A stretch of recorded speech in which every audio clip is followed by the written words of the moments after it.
Oh, an error occurred. Why has an error occurred? That is very frustrating. Looks like for some reason I can't connect to YouTube, so I'm about to ditch YouTube. Oh no, there we go. We should be live now.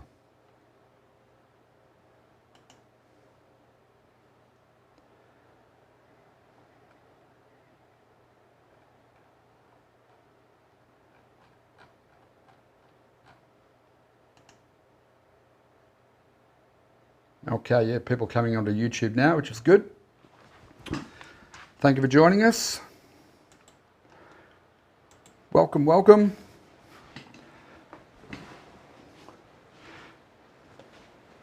G'day folks, how you going? Welcome, I do appreciate your patience. Had a few problems just getting everything connected. There's a lot of moving parts in this live broad stream. If I want to broadcast to different platforms and so on, there are a lot of different moving parts, so I appreciate your patience and welcome to those people who are just joining us. Make sure you got your coffee with you, ready to go.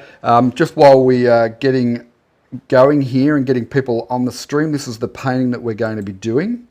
And reboot the system, yep, good idea, John. Now we're already part of the way through this painting. This is the second part of this live stream. So some of you joined us recently on the live stream a couple of days ago, and we did step 1 and step 2 of the Moore method. And where we're up to, it's looking like this at the moment. So if you're familiar with the Moore method of painting and what we do, then that will look familiar to you. You know, we've just done our step 1, our drawing step, and step 2, our blocking. So that should look familiar to you. Should be no surprises there in what we're doing. So basically we've done a bit of a values pattern in here. We put in a warm tone, undertone for the,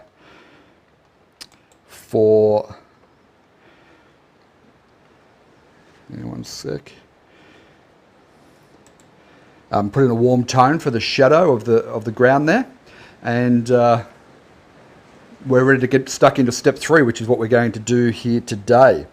And we're going to start to put in our details, our finishing touches and our highlights. Now you will notice that there is a little bit of a difference in the format and so on. So as I explained to people on the first stream, we have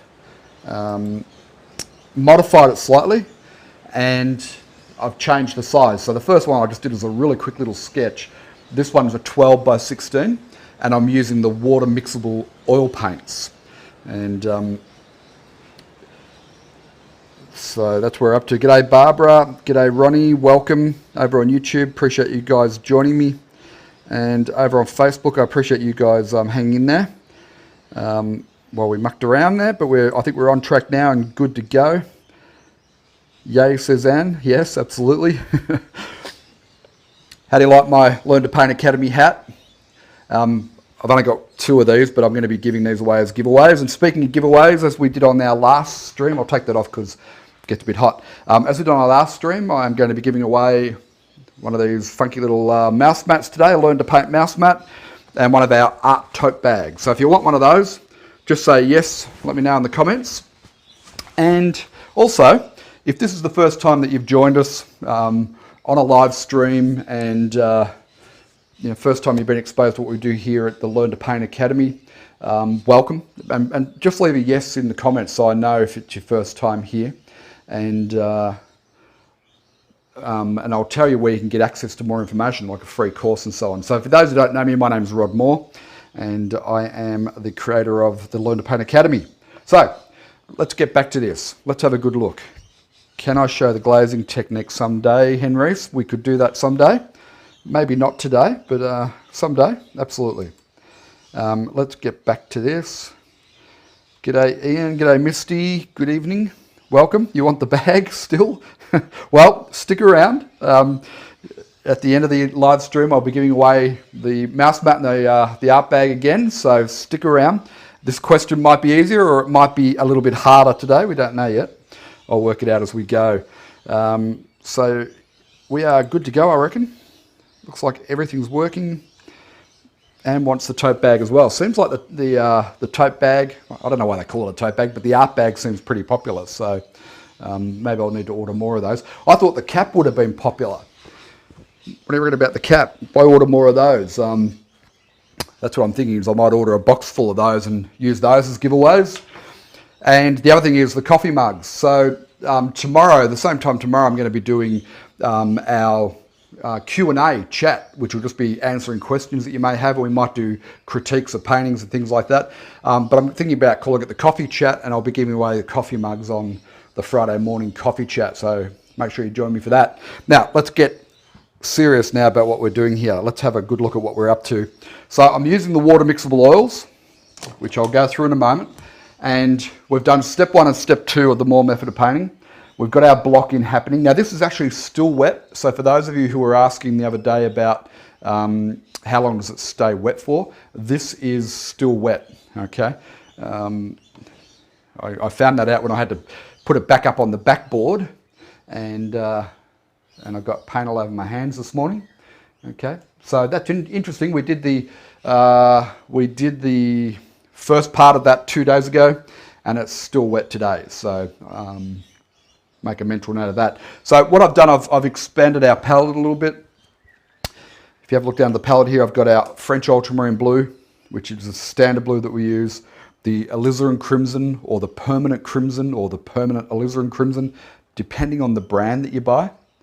And we've got yellow ochre here, which is my standard yellow. And then we've got a little bit of viridium, which we'll probably use, because if you have a look in the painting, the original, the sketch, there's a bit of viridium green in those greens. So that's why I've got it on the palette there for you. We'll just use a little bit of that. It's pretty punchy, so you don't want to use too much. And then we've got our, what I call our booster colours. So we've got our cadmium yellow light, we've got our cadmium red, and we've got cobalt blue. So I just want to talk really briefly about the palette and the setup. When you're beginning, I think you should use those 3 basic colours that I showed you, right? The French ultramarine blue, the yellow ochre, the alizarin crimson. And you should learn how to mix paint with those. As you advance, you want to expand your palette. So what we do then is we add those booster colours, but we use those really just to punch things up at the end in step 3 of the Moore method of painting. Don't become too reliant on them. But basically what you want is a warm and a cool of each of your primary colours. So these are our primary colours, blue, red and yellow, right? And our ultramarine blue is our warm, our cobalt blue is cooler, right? The cadmium red is our warm, the alizarin crimson is cooler, and the cad yellow is warm, the yellow ochre is a little bit cooler, right? So I've got a warm and a cool of each, and with that we can mix up a huge array of colours, basically all the colours you need. So therefore you don't need to go and buy 45 different colours, from the art supplies store. G'day Gladys, you like the mug? Well, join me tomorrow same time for our Q&A coffee chat with Rod, and I'll be giving away the coffee mugs on those Friday morning calls. 8-track, yes, I'd like to learn to. You'd like to learn to paint bag, cool. How cool would it take me to the art supplies store? That's the spirit. That's exactly what I was thinking, and the caps as well. So we want to spread the word of the Moore method of painting around the world to millions of people. That's my vision. Okay, enough talk. Feel free to ask me questions as we go, but basically we're now moving into step 3 of the Moore method of painting, and we're going to start to now bring this painting to life with our details, highlights, finishing touches, that type of thing. So I just want to excuse me for 1 second through that shot. Just need to stand that up so I can see that. So where do we start? Well, I'm going to start off getting a little bit of detail work into the cottage, bring that up a little bit, and then we'll start to work around that so we can work out what values we need things around our center of interest. So this is going to be our center of interest here. So therefore, it's important that we get that into focus a little bit more than what it is right now. Then we can work around the background scene and bring that up so that it matches, if that makes sense, so that the two aren't out of sync. So with that cottage, so I'm not going to complete the cottage in one go, I'm just going to get it started, okay? So let us have a look here at the cottage. So the first thing is we want to get a little bit of light happening on this wall here. So we'll start off with our blue. Still in shadow, mind. Bit of blue, bit of the red. Okay. And it needs to be greyed off. Can you see that that's still, it's a fairly bright blue. It's got a pinch of red in it, but it needs just a little tiny bit of yellow in it, and that's too much. So I'll get a bit more blue. It needs that third primary in there just to grey it back a bit. Okay. Actually, I'll come down to our palette here so you can see me mixing it a bit better. So I'm basically using the blue, the red, the yellow and the white, which is what we use for every mix that we do, okay? And what I'm looking for is just a slightly lighter tone for that front wall there, which is under this little veranda. Okay, I'll come into this shot here. It's under this little veranda here, okay? But it's catching a little bit of light. Now, that might be, yeah, that could be okay. It's definitely lighter than this wall through here, right? And that's what we want, is to just add a little bit of light onto that side there. And I'll give my brush a slight clean.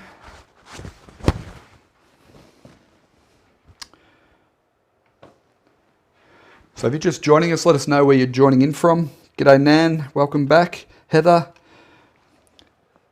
first time commenting but been watching. Thank you Heather, I appreciate you watching. Great to have you on. Great to have all of you on. Okay. So next thing I'm going to do is a little bit of work on the roof. And all I'm trying to do here is just bring it up in focus a little bit. We're not going to try and finish it just now. So I'll put this white here. Now, if you have a look at, we put this setting sunset color in the sky here. If I put white there, it's tin roof, right? It's an old cottage. If I just use pure white there, it might be too bright. But if I add in a little bit of that sunset color, so red, alizarin crimson, the yellow ochre, if I just put a pinch of that in there, and when I say a pinch, it needs to just be a tint of it, right? There we go, that's what it is. Rather than just bright white. Not that it came up bright white there anyway. Let me show you closer. It didn't actually turn out bright white because I had a bit of blue in the brush, right? But I want to try and create harmony. So I've got this orangey, pinky sky. It's going to be bouncing off this roof here, isn't it? Does that make sense? Just let me know if that makes sense or if that needs more explanation. Okay. Now, I'm using a brush that is a medium-sized flat brush there.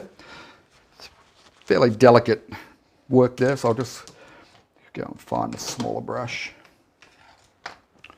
Should have been using one that size. That's about the smallest size brush that I use.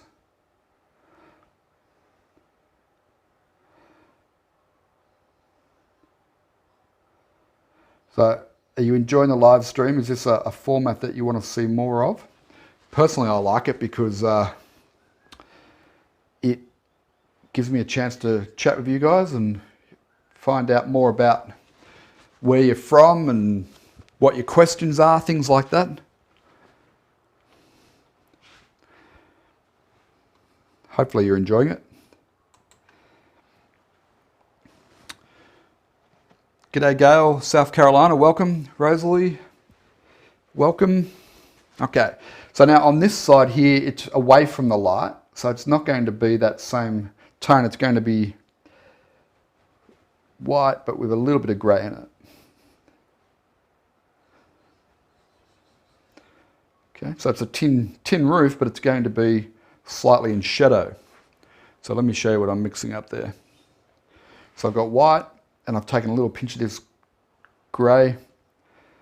So all I'm doing is just tinting that white back a bit, and let's just...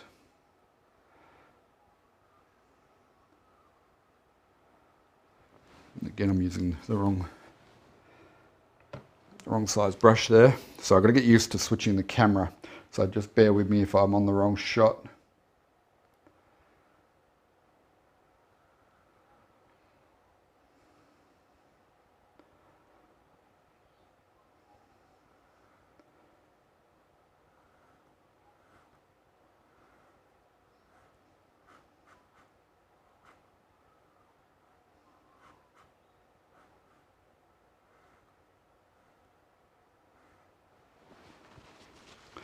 Okay, now we'll come back and we'll add some rust and things like that on that roof. And we'll start to detail that up. But what I'll do is I'll just lay that paint down, and then we will go and work on other areas. This is the thing with oils, I find, is if you put the paint down, then go and work on other areas and then come back to it, then it's a little bit easier because it just dries off just a tiny little bit, makes it a bit tacky, and that becomes easier to work with. As opposed to, you know, oils, acrylic, you don't want the paint tacky at all. Okay, let us just come back in here now, the blue and the red. Touch of the white.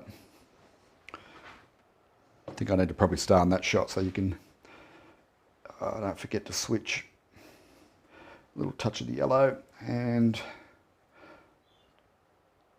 just going to cool that tone down through there.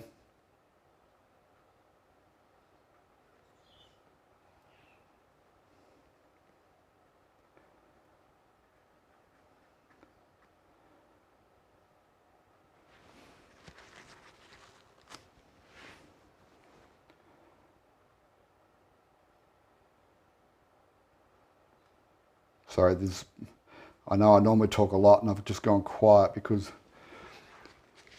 a little bit of detail work. When I get to some of the other areas, I'll talk more. But yeah, there's a little bit of detail work just in and around this cottage here. Just thinking that needs to go a bit lighter.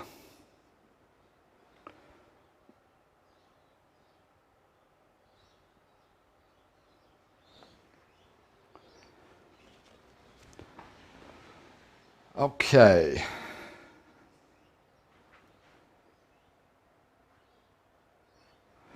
A little bit of a veranda there, and what we need is a brick colour now. So again, just using our primary colours here. Get a little bit of a brick tone for here.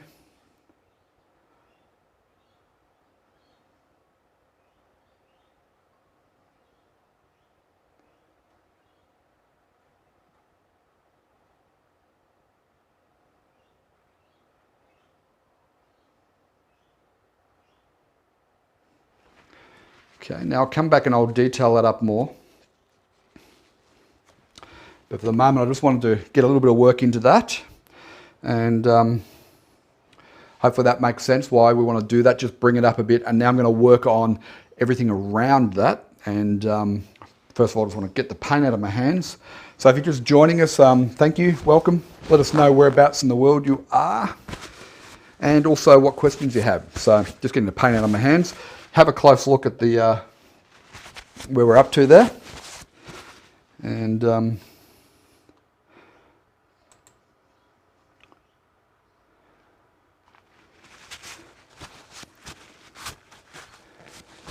thanks, Ian. Appreciate that.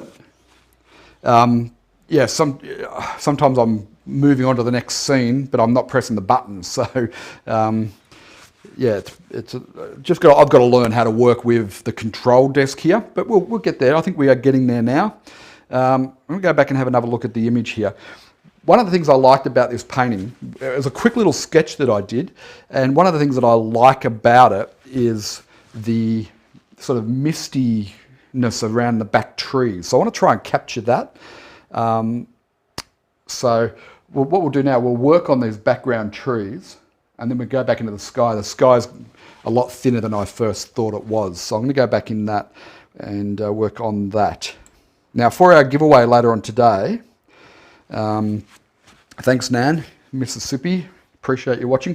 For our giveaway today, the question is going to be, what's the main thing we focus on in step one of the Moore method of painting, right? So hopefully you remember the Moore method of painting. Step one is the drawing, right? We get into big shape. Step two is where we block in, which is what we did in our last live stream. And step three is where we bring it to life. We put our details, highlights, finishing touches. So the question later on is going to be, What is the main thing we focus on in step one? And drawing is not the answer. I want you to go one step beyond that. What is it we're actually focused on drawing? So have a think about that. Do not answer now because I'm not going to give it away until the end, right? So the first person to get it at the end on both YouTube and Facebook will win. So, okay, my battery is about to go flat. So any second now I'm going to have to change battery. Just let me know if the audio disappears, it'll be because the battery's died. So just let me know in the comments and we'll just change the battery over. Okay, so let us get into these background trees here. They're fairly purple there at the moment, so it's blue and red. Okay.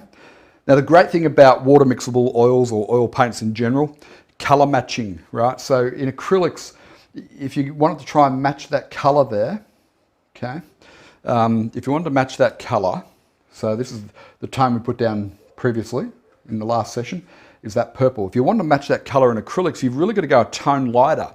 So it's kind of guesswork. Experience helps if you're coming back to paint over it. But with oils, you have the advantage of matching it correctly. So you can see there I've got that purple tone and it's pretty close, right? I'm probably a touch darker because I have more water in the mix. It thinned it out a little bit. So I could probably add a little pinhead of the white in there. But it's a little, for my liking, just a little on the purple side. So how do you move it away from purple to more of a grey or a dark? Okay, well that's pretty simple. All you do is add touch of the third primary. And that starts to grey it off, reduces the saturation. And you can see there, let me come down to the palette. You can see there that that's no longer a purple, or it's moving away from purple to a grey. So if I pop it over, if I pop it up this tree here where you can see I've got the purple here, and I put that down, you can see that's definitely not a purple, but it's around about the right value, isn't it? It's around about the right value. It's close enough for my liking, and it's just probably a little bit more accurate to what I want, rather than that being purple. That purple is going to make it pop forward a bit too much. It's a bit too warm. So by greying it back, we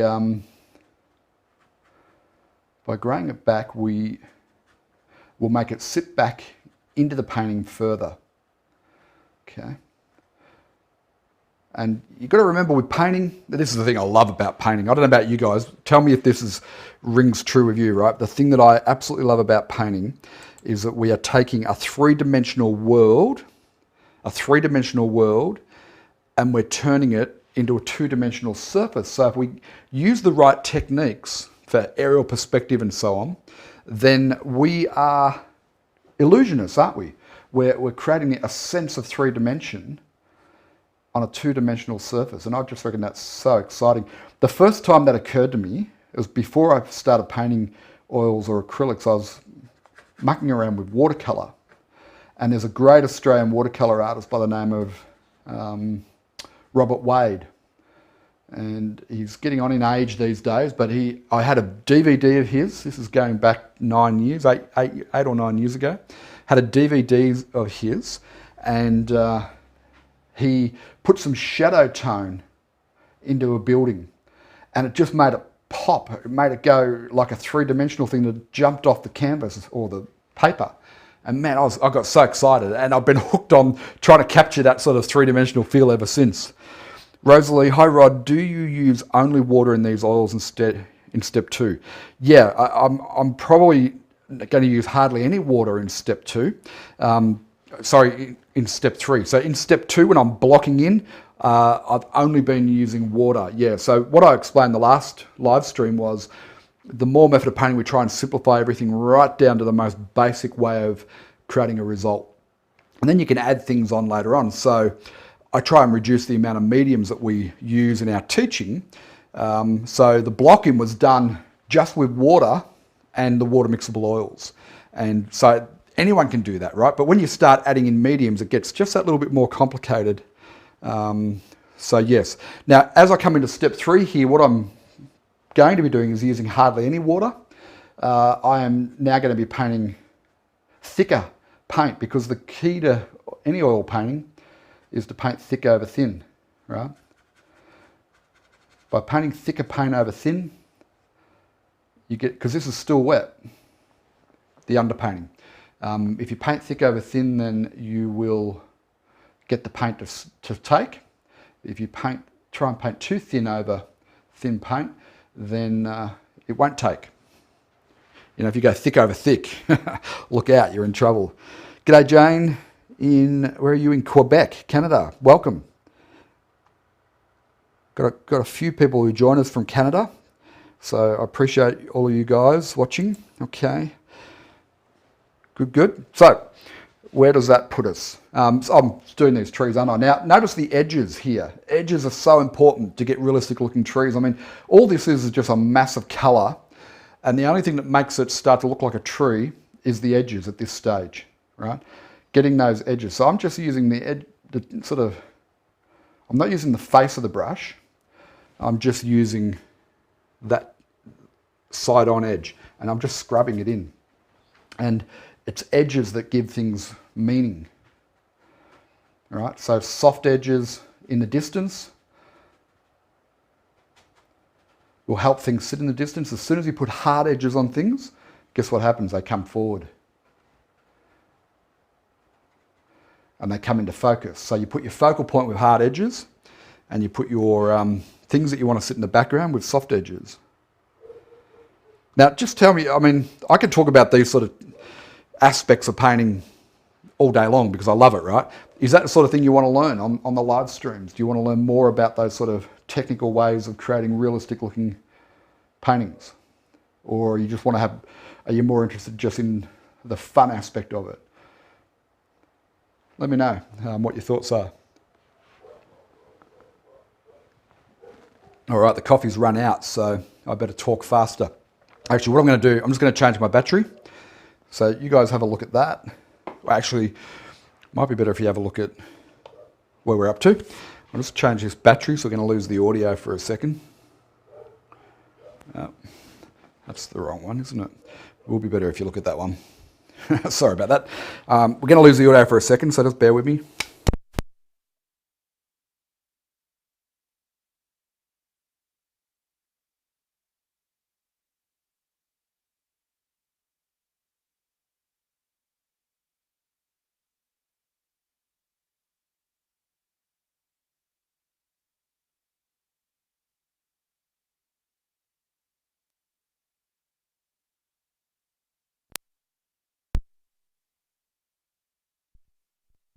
Live now with the audio.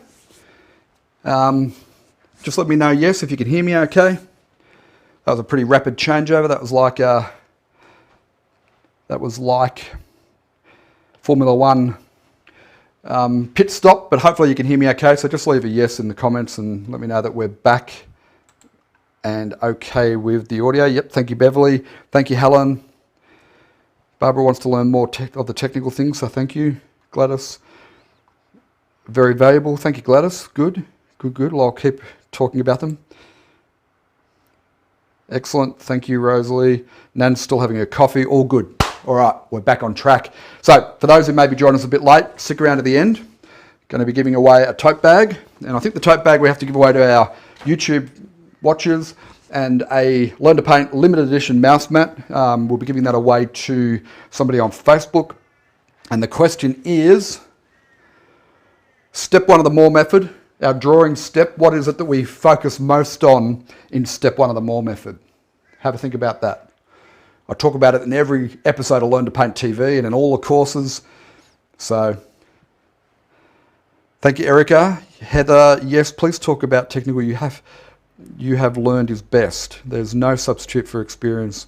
Oh, you're in the Gold Coast. Awesome. Beautiful. I love Burleigh Heads down there. And look out for a painting. I'm going to actually start doing a series of monthly painting projects, which are going to be more advanced for those who want more advanced, in-depth projects. And the first one I'm going to be doing is Burleigh Heads. Well, actually, it's the next headland up, looking back at Burleigh Heads.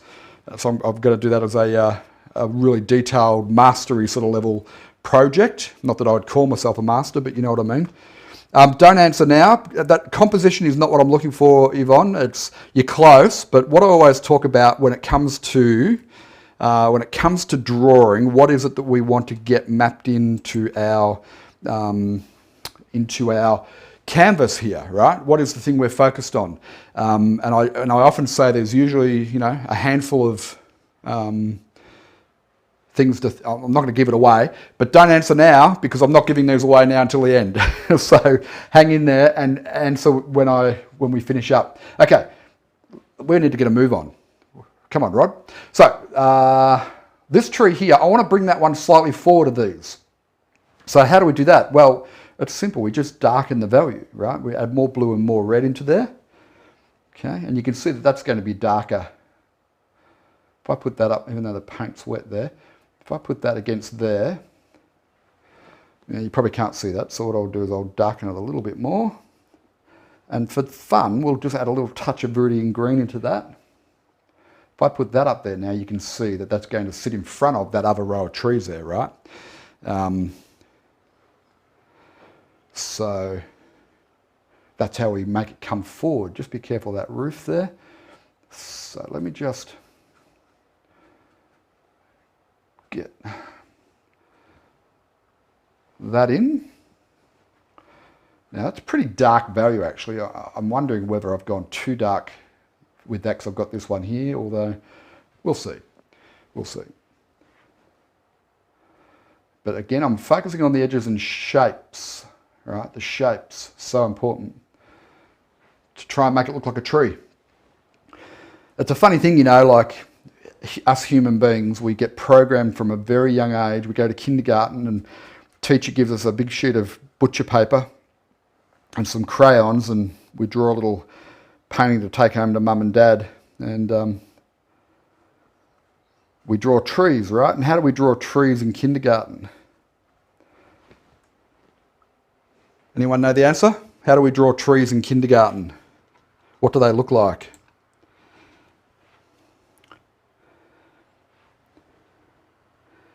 Helen McDonald, focal point. If you're answering for the giveaways, that's not the answer, but don't answer now. Wait until the end because I'm not going to give it away now. But have a think about when we're in kindergarten. How do we draw lollipop? Exactly, Rosalie over on Facebook. And for those of you who aren't aware, we're broadcasting to Facebook, live YouTube, and Twitch and Periscope all at the same time, which is why we had a couple of little technical difficulties just getting all that working. But yeah, when in primary school and kindergarten, when we're told to draw a little picture to take home to mum and dad, we draw and we're shown to draw trees as being little lollipops. Now, you know, at that age, we're at our most impressionable, aren't we? So that's what we learn. And then when we come and we're 55 and we go, oh, I've always wanted to do an art class, right? This Rod Moore guy looks good. Let's go and do a class with him. Ice cream cones, yeah, there's another way of describing it. And sticks, yes, definitely, Nan. Yvonne's got it right. Lollipops, right? So we think, oh, this Rod Moore guy looks good. I've seen his ad. I might go and do an art class with him, yeah? And correct, Gladys, lollipop. And so we sit in the art class and, you know, I stand up the front there, crack jokes, show them all the techniques. And what comes out when they start to do their trees, or if you're doing people, right? But if they're doing their trees, of course, lollipops come out because that's what's in their unconscious mind. And, you know, lollipops is a good place to start, but if you focus in on these edges and create little tree-shaped edges like that, they start to look like trees. And it's so easy to do, right? The hard part is getting your unconscious mind out of the way. That's the real key to most things in life, I suspect. Okay, big tree here. I'm not going to make these any particular type of tree, right? So I'm not going to try and create a gum tree or an oak tree or anything. I'm just going to make tree shapes. You decide what trees you want to put in. Because the reason why I do it that way makes it easier if you're just learning. If you're not too caught up in what my tree's meant to be and does it look like that type of tree. Now, there are some trees, of course. You know, you've got poplar trees and things like that you might want to try and make them look a little bit more like the right tree. I'm just looking at on the monitor and you can already see a sense of depth happening. That the roof of the cottage now is, you know, we've put that brighter colour in, and we've still got to do some work on that, but now that I'm putting the grey trees behind there, it's already starting to get a sense of depth in there, which is good, hey? That's what I love about painting, when it starts to come alive. Okay, let's get this main tree. We're going to go darker again, more of the ultramarine blue, more alizarin crimson, and I'm going to take a big chunk now of that viridian. And you watch how dark this gets. Now, if I need to get darker, so let me just pop that up there. So you can see that's close to black, isn't it? Which is what you want. This is our foreground tree. It needs to be so we're painting the shadow tone. It needs to be a lot darker than these trees in the back here. Okay, so clearly it is. If I was struggling to get it dark enough, all I did do is put some of the cadmium red in there, because that's a much warmer. It's actually quite powerful. So look at that. It really pushes it warm, but it's a much powerful red than the alizarin. And because the others have got alizarin, which is a cooler red in the back, and then putting that warmer red in the front into this front tree, will make this one, really pop forward. So you don't always have to get your darkest value. You need to try, but what I'm saying is you can also use temperature as a way to bring things forward as well. Good. Okay.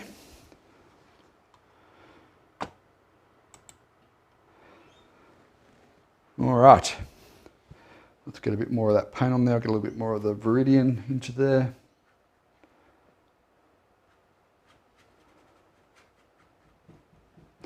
Now, when you're painting masses like this, at the moment it looks like one tree. But when I put my mid-tone on and my highlights, I can actually turn that into 2 or 3 trees in a cluster. Oh, really? How do you do that, Rod? They all ask. Well, maybe I'll show you. Okay. Now, can anyone see the problem that I'm seeing? If you can see a problem with where we're up to, just type it in. But I can see a big problem. It's to do with light source, and it's easily fixed, but I want to see if you can see it. So while you have a think about that, I'm going to bring up our image. You have a think about it and type it in. Bring up our image, and we're going to put some green fields in here, right? We're going to lay those green fields over our underpainting here, and I won't talk about why I've done the underpainting that colour, but basically red and orange is a complement of green, makes your greens vibrate and hum a lot more than if you just paint green straight onto a white surface. Okay.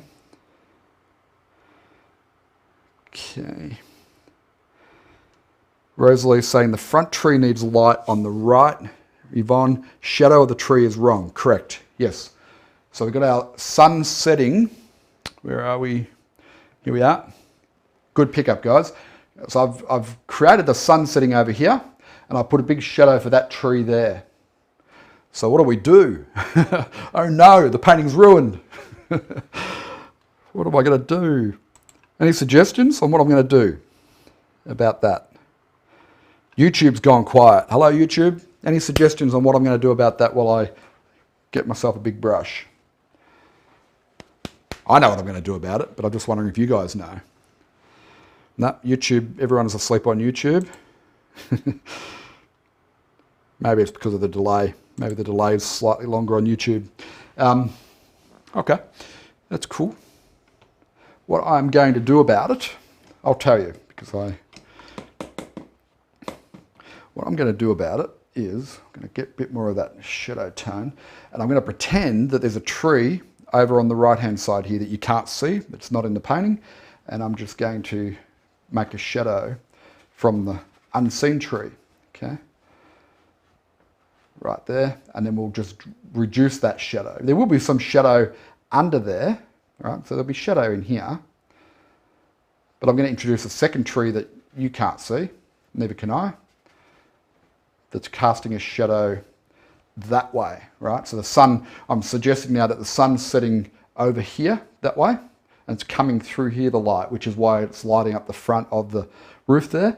And so now what we're saying is There's a big tree just out of the picture that's casting that shadow. Okay, does that make sense? Please let me know if it painted out. Yeah, definitely going to paint over it. Let me know if that makes sense, that explanation. I want you to really understand what I'm saying here, is that you don't have to have elements in the painting to be able to use them to manipulate light and shadow. Okay?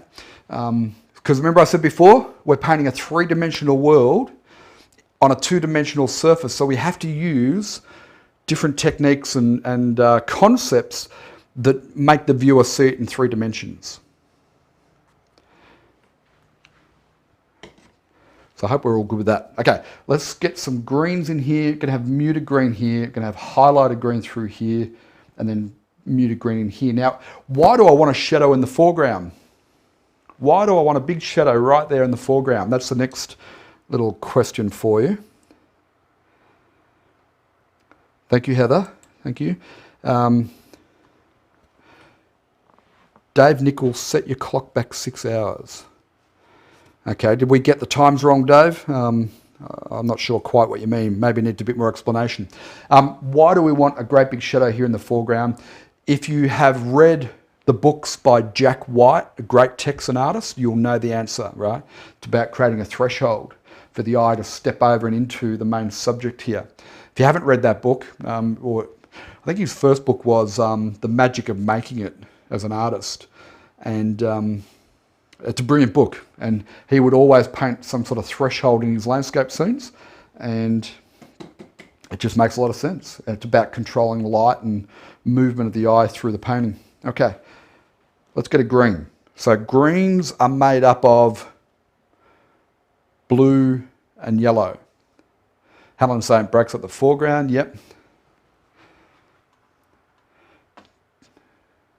Oh, for the shadow, right, okay. Yeah, 6 hours earlier. Yeah, correct. Except for where the sun, I've indicated the setting sun, Dave. That's probably the only problem there. I'd have to redo the sky. Love the sticks. Okay, good. Keep the eye on the painting. Yep, absolutely. So greens are, most people think blue and yellow. Okay, so we'll get a green with blue and yellow. Too much water in there, Rod. Pull some of that out. Okay, get a bit more pigment in there, blue and yellow.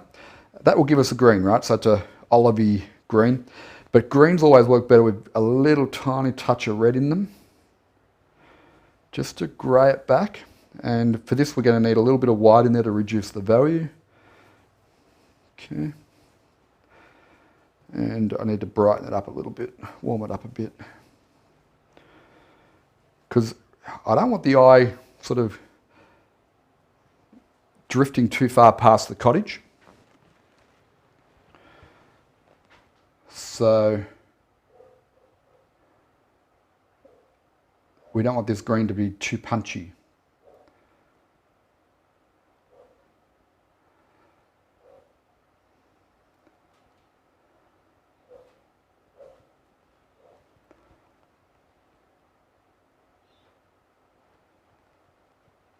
Now, because I prepared this board with gesso, you can see as I drag the paint across, see how it breaks up the paint like that? It's like having a rough tooth on a canvas. So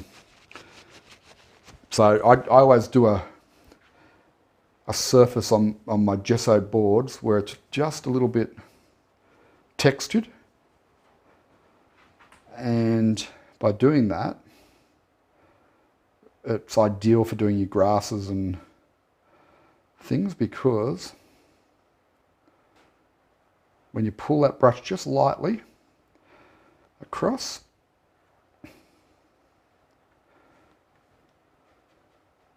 the paint breaks up off the brush. That's a little bit dark, isn't it? I think it's a bit dark. Get a bit more yellow ochre in there.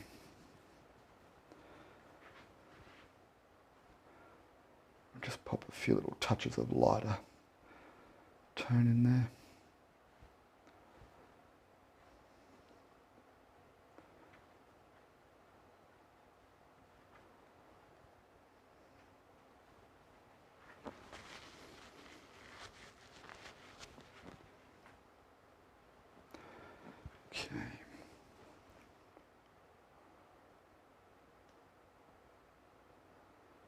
Notice I'm using a big brush for this. It's probably not the right one.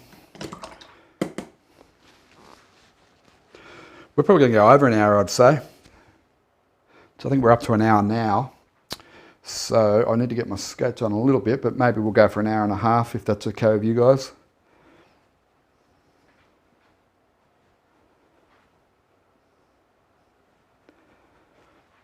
Talk too much, Rod.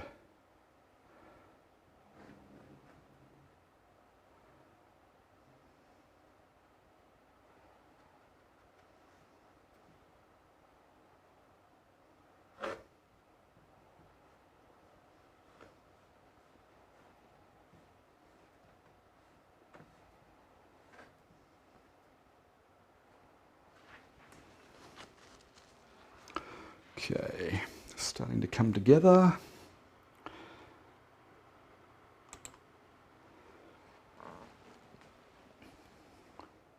Actually, we did start a bit late, didn't we? I'm going to just introduce now a little bit of the cobalt blue and a little bit of the cadmium yellow into that. See how much that shifts that green? And get a little pinhead of the cad red.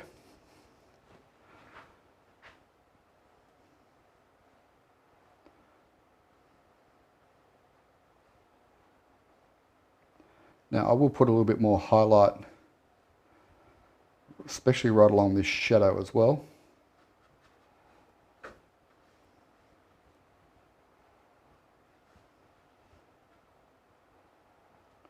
Flick up some grasses there.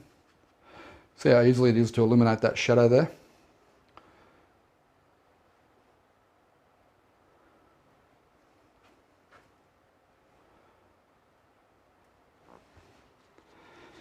All right, how are we looking? How are we looking? I don't talk too much. Thank you, 8-track. Appreciate that. I feel like I jab on a fair bit. I've got a lot to say. Got a lot to say, but I appreciate that. Okay. Now I'm going to shift back to a darker green in the foreground here.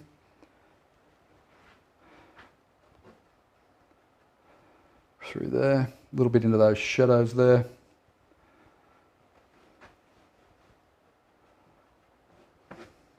Better put that path in as well, haven't we? Otherwise the people won't be able to get home.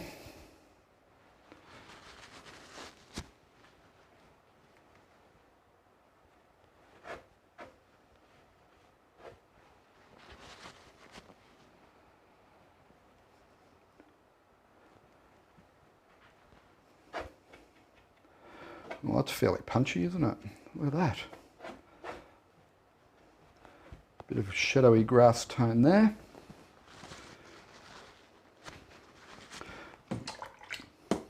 Clean that brush.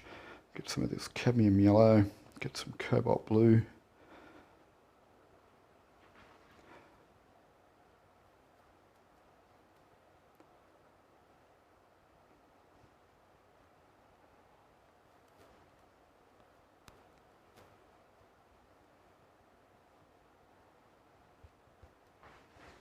So start to really lighten up in this area here.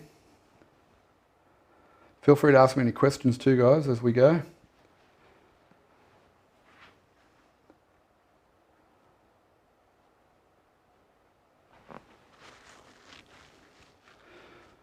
Good, good. I've learned so much about mixing colours from you. Have you produced a video that explains? 8-track, we have a complete course on colour mixing at the Learn to Paint Academy. So I don't know if you've taken our free course, but there's the web address. It's www.learntopaint.info. That'll take you to our free course at the Learn to Paint Academy. And from there you can have a look at the details on the colour mixing course, and that's like 5 hours of me talking about colour mixing. So warm colours, cool colours, values, saturation, talk about everything there, right? So yes, we have. Absolutely. Learntopaint.academy is where you'll find the details there with the different courses. So absolutely, colour mixing I think is so important, which is why I focus in on a limited palette here, okay? Martin's asking, I don't think it's a stupid question at all, Martin. Do I consider myself to be an impressionist? Look, I don't really know. I've never really been one to sort of try and give myself a label. I like impressionistic style, and I'm influenced greatly by the Australian impressionists from the Heidelberg movement, Arthur Streeton and so on. So they were considered to be the Australian impressionists, and big influence on what I do. But I also like painting sort of more semi-abstract-y type landscapes, and really loose style abstracts, landscapes. So that's not really impressionism. So I know I'm not really answering your question, am I? I don't know. What do you guys think? I mean, I'm greatly influenced by the Impressionists. I have been to Monet's home in Giverny and just love what they do. Probably the one thing I don't like about the Impressionist style is that they tend to use small little brush marks, interplay of colour changes with little small brush marks, and Renoir was a great example of that. I like big, bold brush marks. So, I don't know, what does that make me? Don't really know if I'm answering your question or if I'm just rambling on. But what do you guys think? Do you think my work's impressionistic? I kind of think of it as loose impressionism, because I do like bigger, bolder brush marks.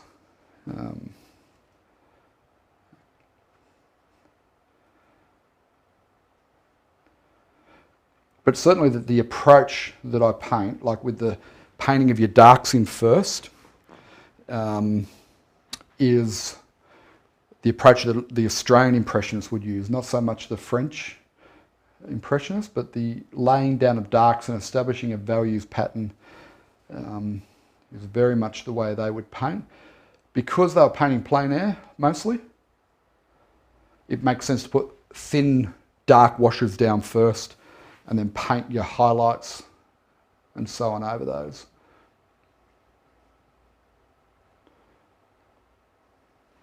Okay.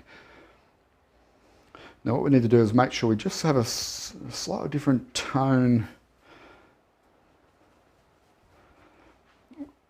Need that grass there.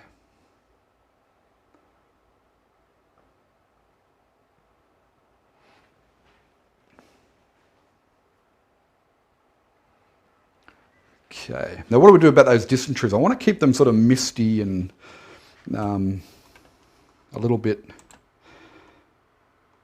My colours are impressionistic. Well, that's interesting you say that. I think certainly the Australian Impressionists, yeah, that sort of muted, earthy landscape tone, I think so. 8-track, have you got a pen and paper there, mate? Or madam? Not sure. Grab a pen and paper and I'll pop it back up again in a second. But yeah, it's learntopaint.academy, but I'll give you the address for the free course as well.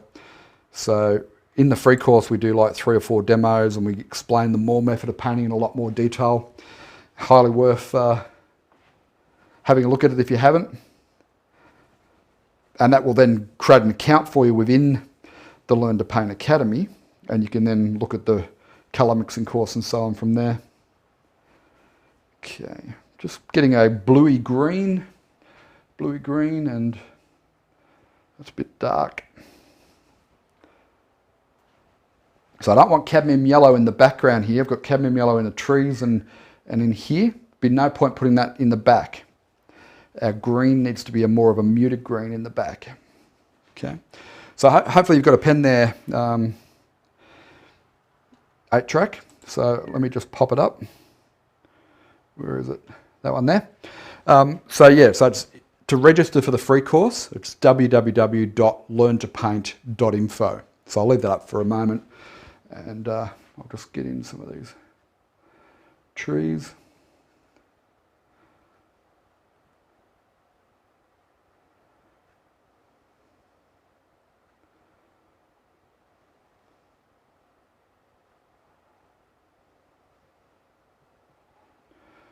That sort of, it's still a purpley tone, and greens go nicely over purples.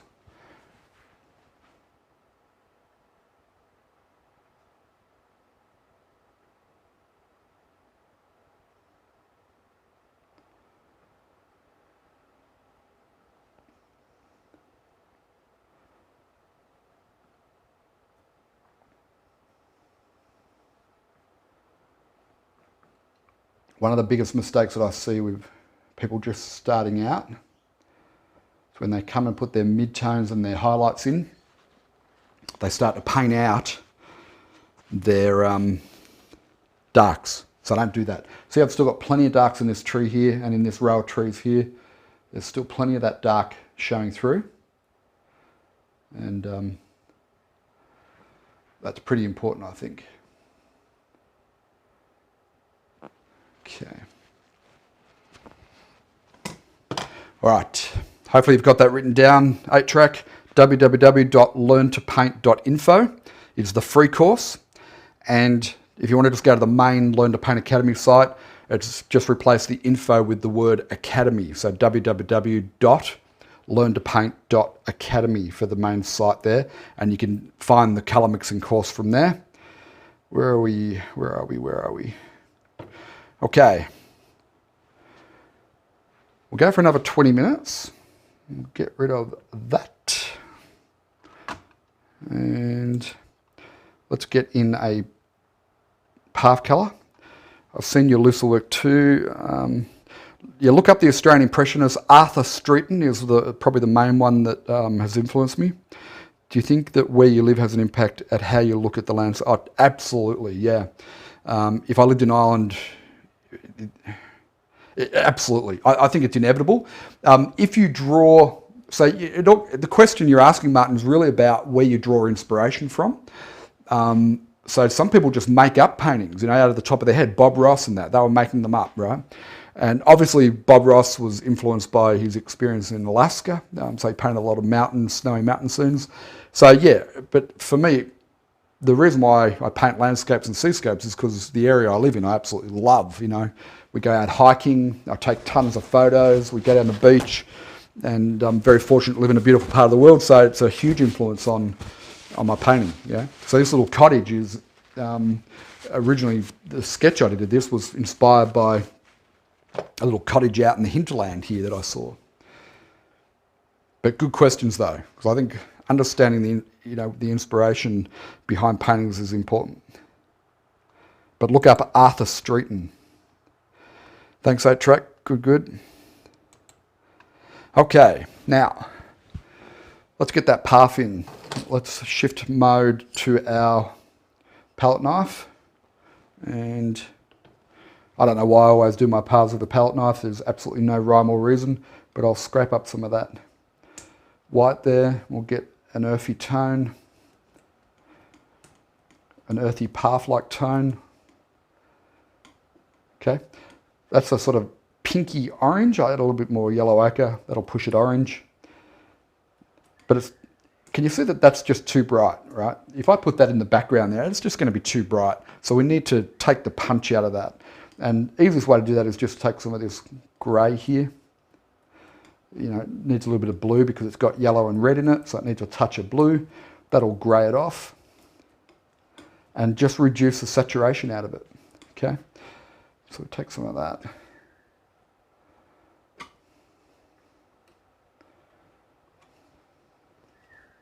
Don't have to use a palette knife for this, of course.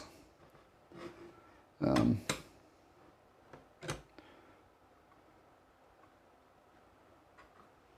fact, it's quite thin up there, so I might chicken out of using the palette knife. My pleasure, Martin. Yeah, I'm going to just abandon that idea altogether. As I get further up the path, I need to lighten that value slightly. Okay. Can't be the same value as down here. We need to create a gradient in what we're doing here.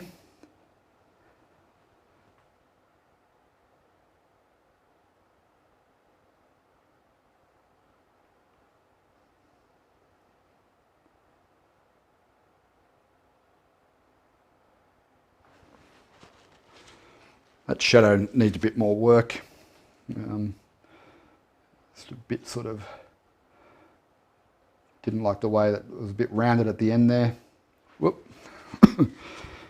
Major faux pas there, Rod. What did you do that for? Now, talking and painting is challenging. wipe it out.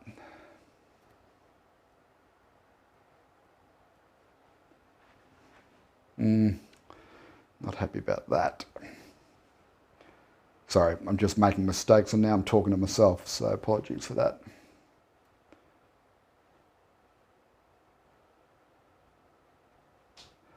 So just flick some grasses up over that shadow. Sorry. Flick the grasses up over that shadow there. It's probably just as well you didn't see my mistakes, hey? Okay. Actually, I think seeing the mistakes is vital. And one of the challenges I had when I was trying to teach myself to paint and I was watching DVDs of really experienced artists, they never made any mistakes. And I'm like, come on, really? No mistakes at all? Because if you make a mistake, you need to know how to correct it, don't you? And to me, I think one of the most valuable things is, yeah, thank you, Nan. One of the most valuable things is seeing how artists fix their mistakes. Yeah, it's still learning, Nan, how to get that get that camera switching going right, but I think we're right now. Yeah, I think being able to see the mistakes that an artist makes is a pretty valuable thing, and how they correct it. So I've been sort of leaving more and more mistakes into our recorded, not that I make a huge amount, you know, but when you're demonstrating and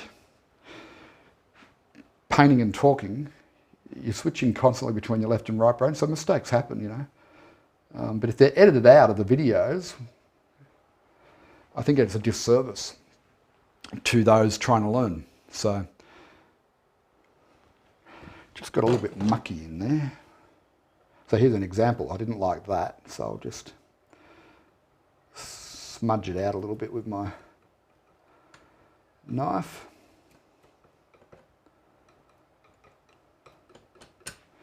Okay, I'm getting into small details when there's still big things for me to do, right?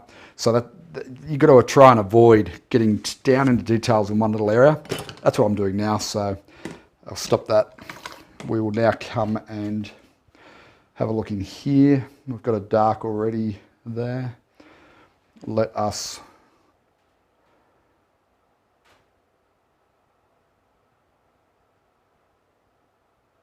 put in a door and a window.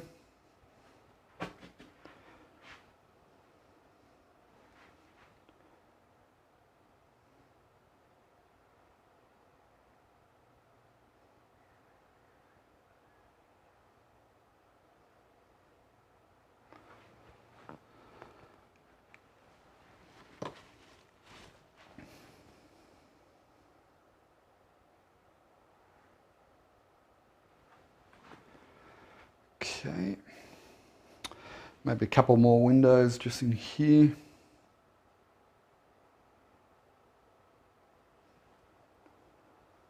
So this is where we need fairly thick paint because I'm putting it over a couple of layers of paint that's already there. So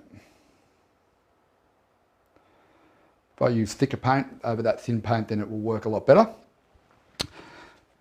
as we go there. Now, I'm not going to do a lot of detail in this. I actually think over detailing things, well, because I like a looser impressionistic style, as we talked about a moment ago, over detailing things can actually, it loses the feel. If you give the viewer too much information to focus on, then what do you think they do? They focus on it, and I think painting is an emotive thing. And I'd be interested to hear whether you guys agree or not. It is interesting, Eddie. Like I'm just surrounded by bush here and birds everywhere, and you'll quite often hear. Sometimes you hear the dogs in the neighbouring property, but quite often you'll hear the birds here. But as it's getting towards, what is it now, 10:30, they've usually finished their morning routine. If you were here at 6 o'clock in the morning, they are very active, and again at night time. Yeah, I'm a believer that we don't want to overly detail things because painting, whoop, that's a bit of a stuff up, isn't it? Trying to talk and paint. Painting is an emotive experience. And if you have too much detail in there, I think the eye focuses on that detail and people don't get caught up in the emotional side of the painting. I think painting is all about how it makes people feel.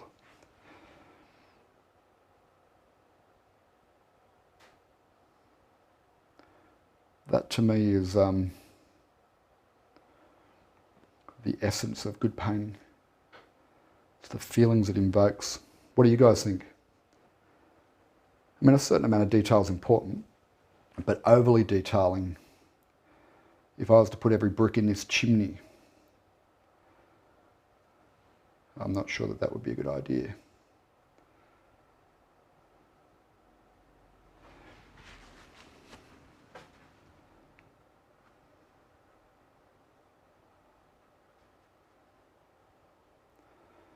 Okay. I think what we're going to have to do is maybe pick some slightly easier projects so that we get these finished in a reasonable time frame. Okay. So what do you guys think? Too much detail is good, bad? Or do you prefer it a little bit left unsaid so the viewer fills in and loves details? Okay, haven't seen you painting path or making mistakes. No camera on the actual painting. I think we've fixed that now. So apologies for that, Pauline. Still getting used to how we switch the cameras, so appreciate you guys bearing with me. Get a little bit of orange into that path there.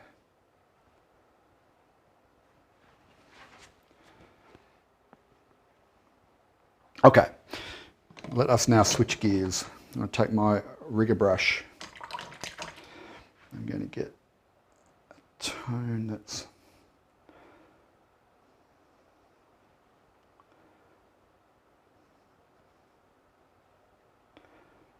a little bit like that tone there, I think.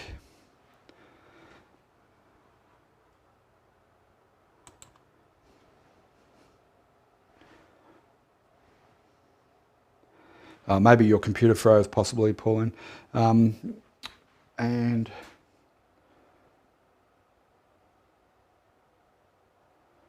just with this little rigger brush, just getting a few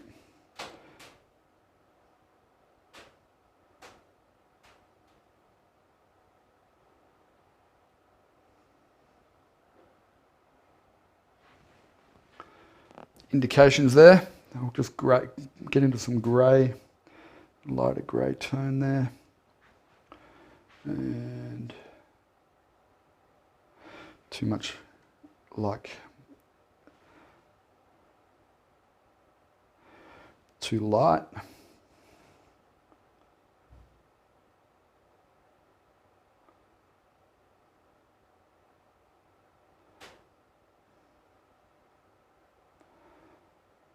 And all this needs is an indication.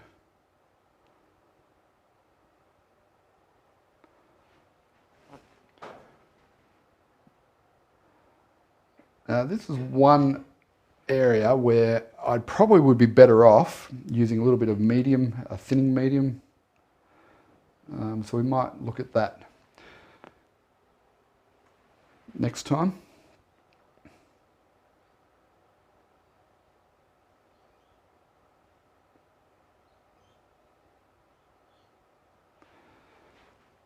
Okay, getting close to the end here. Yeah, I think that's a good point, Martin. Too much detail, you may as well take a photo. I think that's a good point. Let's have a look at the little fences here. And we'll pop the fences in and then, g'day Miriam, welcome. Welcome, you're a bit late, but that's okay. Dave, thanks 8Track, appreciate that. Dave says, I both really detailed paintings and paintings that are more suggestive. They each work for me. Okay, that's interesting, Dave. Not sure of the correct terminology. Yeah, I think you've you've summarised it there. Yeah, I guess there are times when good details are worthwhile, and sometimes we're leaving something to the viewer's imagination. I think is important as well. G'day Steve from Ireland. Your teaching techniques are the best I've seen. Oh, good on you, mate. I appreciate that. I've got to sign up for more courses. Absolutely. Absolutely. Feel free to do that. And we'd love to have you there.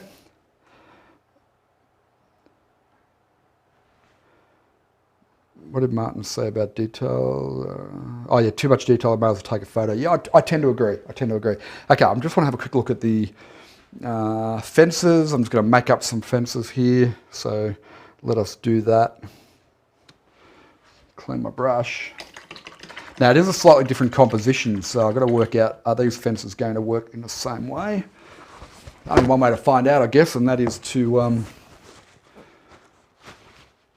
give it a go. So we'll just get a dark in there for our fences. Excuse my head being in that shot. Okay.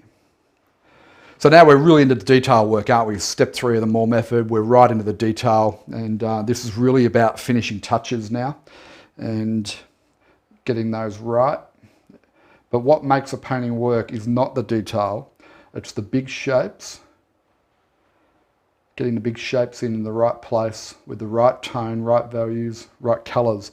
You can have great detail in a painting, but if you don't get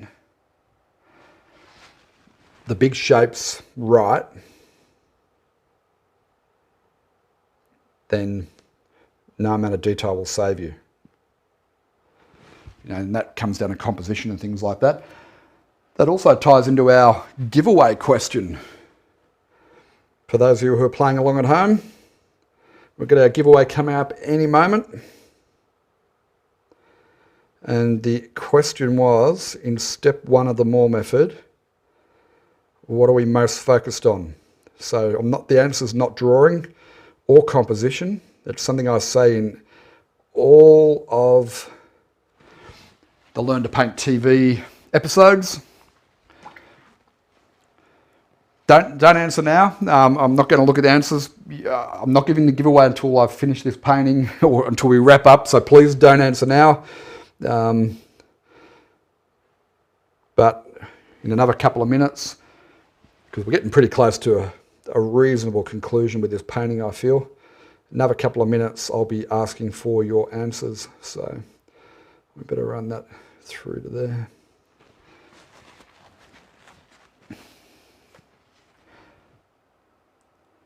The big shapes is probably the most important thing, I think, in making a painting work. Getting the right shapes. And when you look at, say, a photo, if you've got photo reference, we're using a sketch here that I've done, but if you've got a photo reference, how do you know what to put in, what to leave out? So much detail in it. Big shapes is the answer to that, right? Okay, now I've left a little opening here because we don't want to block the eye from being able to get into the cottage. So hopefully that makes sense. Okay, I'm not going to take answers on the quiz until I say to answer. So if you've answered already, right or wrong, you'll have to re-answer at the end, just to make it fair for everyone. Okay, getting some light tone here now. Now notice that's a pinky orange. It kind of matches the sky.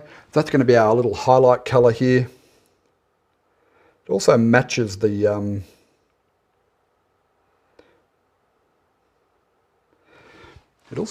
path. Notice that? It creates harmony in our painting.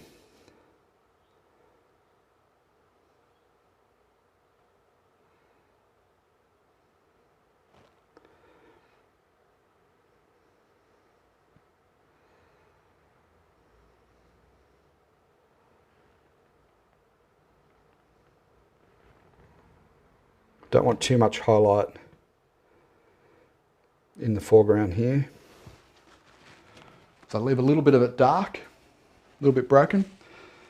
Okay, it's coming along okay, isn't it? Do you like this one? I think it's working okay. it probably needs another hour or so.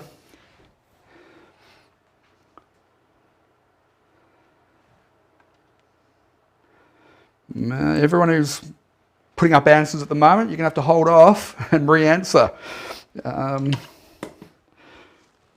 Enthusiastic to win. Okay.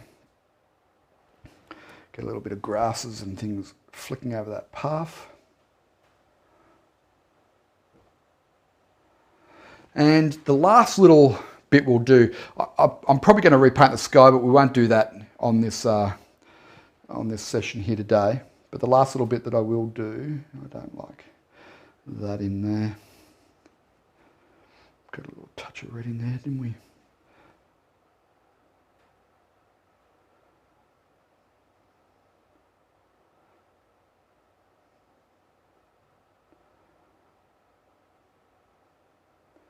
Last little bit that we will do is to add a lady in there. That seems like it's a pretty good idea. Let me just tone that back a bit.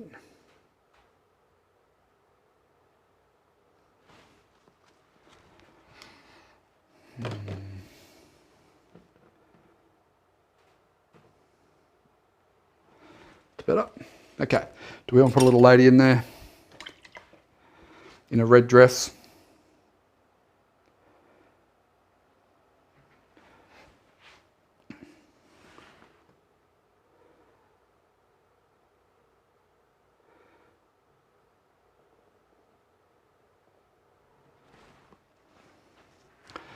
Let me zoom in for you. You don't need to see the colour mixing here, it's just red.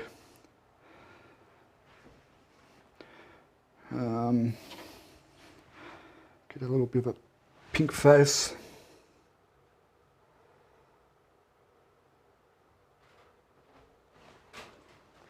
That's a pretty basic little lady. Simple as you can make it, really. A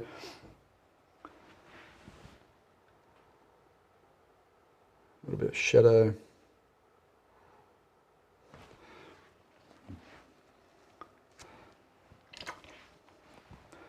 I might just take that red, a little touch of white. There we go. It goes a bit pink. I don't want it to be too pink. And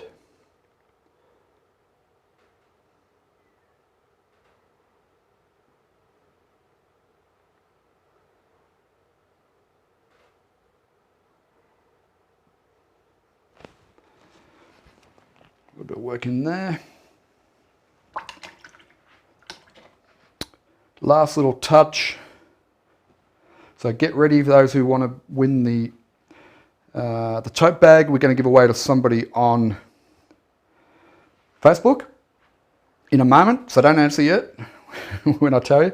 And the mouse mat to somebody on Facebook. So YouTube is getting the tote bag, somebody on Facebook is going to get the mouse mat. That's too much paint on there. You've got to be careful. Whatever's on the brush ends up in the painting generally. A little bit of smoke. Make it feel like it's home.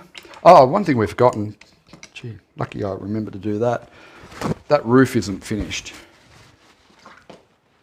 That roof isn't finished. All right, we're about to wrap up, but we will get a little bit of alizarin crimson. Touch of the white into it, and it's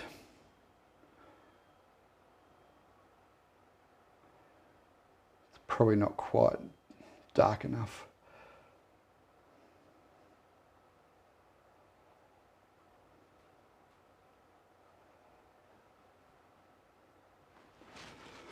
It's meant to be a bit of rust, so I don't know that it's the right tone. Let me see if I can just punch it up a little bit.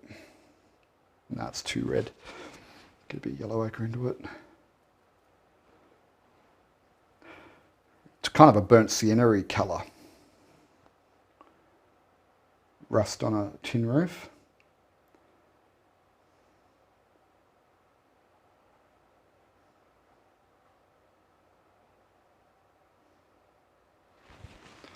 A little bit over this side.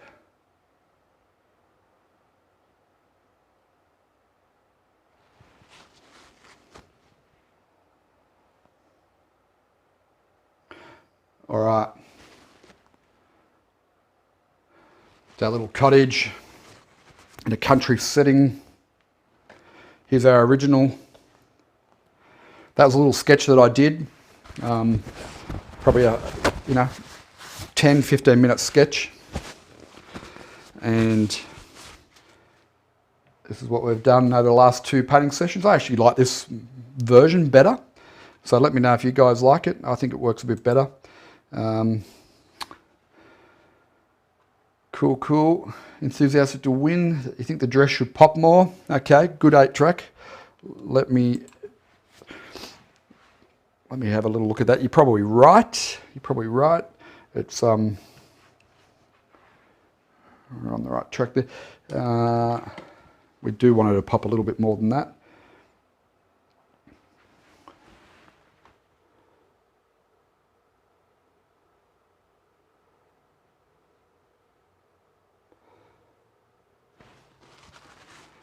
Maybe a bit more like that.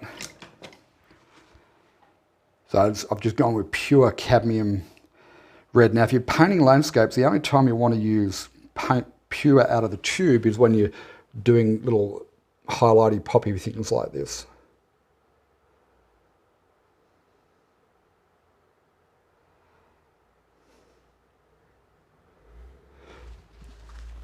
That's quite small for me to be able to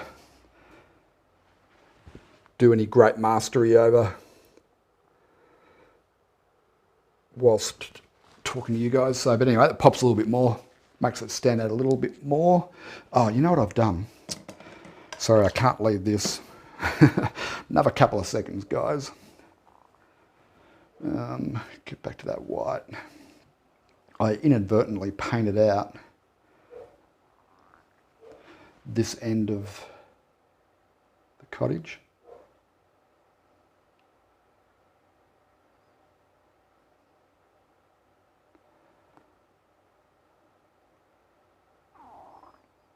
I don't even remember doing that, but it does run down to there. So just to highlight that a little, I could just run that there like so.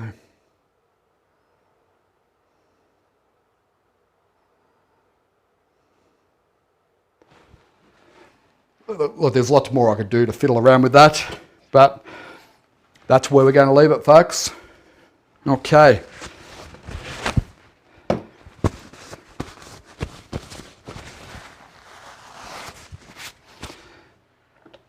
Alrighty, thank you very much for joining us. Hope you've enjoyed this part 2 of this live stream. I think in future we'll probably do smaller, maybe easier subjects, so that we can, within an hour do a beginner sort of finished painting, because I run the risk of batteries going flat and it dropping out halfway through and so on.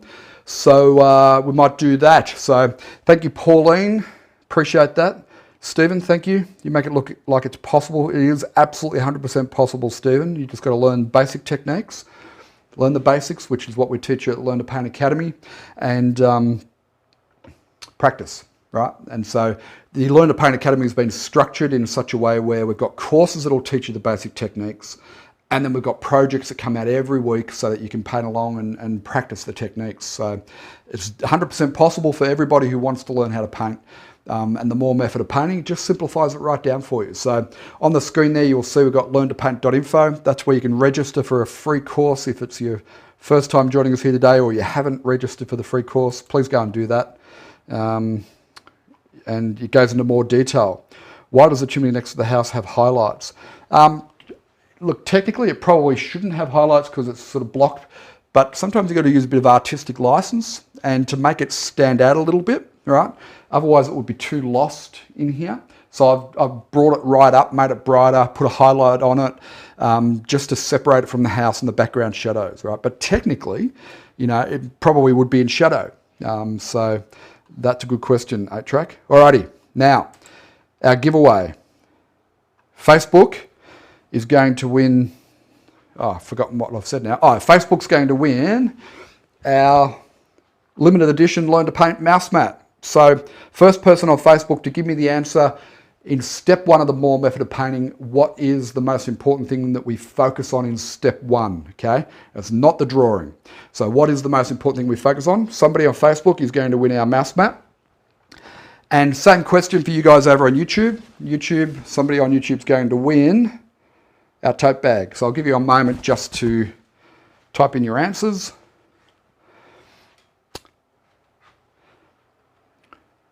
Okay. So Yvonne, interesting answer. Horizon line, no. It's an important thing, but not the most important thing, I don't think. Nan, focal point, no. Outline the large shapes. Rosalie, you are the winner. So in step one of the Moore method, of course, we always talk about finding half a dozen at most big shapes and outlining them and putting them in the right place on our canvas. So Rosalie, if you contact me through Facebook on our Facebook page, through Messenger, and you will send me your postal address, I'll send you the mouse mat. Well done. So you were the first person I saw with the correct answer. There's a few others there. Gail got the right answer. Heather, composition, yes, but really big shapes is what I focus on mostly. So well done, Rosalie. Contact me on Facebook through Messenger. Let's go to YouTube. Let me find the first person who got it right. Okay. Thanks, Eddie. Glad you enjoyed it. Thank you, Barbara. And first person is Misty Cotton Game. Shapes, absolutely, right? Step one of the Moore method. Find the big shapes. So actually, let's have a look at this one. I may as well just share this with you for those who may be unclear about the answer. This is going to be a coming episode of Learn to Paint TV. There we go.